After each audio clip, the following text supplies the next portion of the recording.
চলো, সবার মুখে কি তালা ঝোলানো আছে? হ্যাঁ, তালাটা মুখে নয়, লকাবে ঝুলিয়ে রেখেছি। আর তার ভেতরে আছে আপনার ভাই, এই ওকে লকআপে ঢোকাবার তুমি কে? ডিএসপি অগ্নিশ্বর রায়। লকআপে ঢোকাবার আগে জিজ্ঞেস করনি ওকে ওর বাপদাদার নাম কি?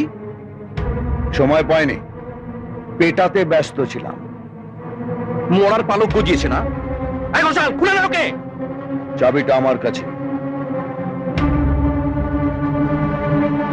কি বেল অর্ডার। আপনার ভাইয়ের চার্জশিট তৈরি হয়ে গেছে। তোমার সাহস হলো কি করে আমার ভাইকে চার্জশিট দেবার? আমার খাবে, আমারই পড়বে, আবার আমার ভাইকেই লকআপে ভরবে। আমি যে খাবারটা খাই সেটা আপনার বউ তৈরি করে দেয় না, আর আমি যে পোশাকটা পরে আছি সেটা সরকারের দেওয়া। আপনি বা আপনার বাপ কিনে দেন। এই জুতিয়ে মুখ লম্বা করে জুতো আমার পাও আছে, ডবল সোলের। এমন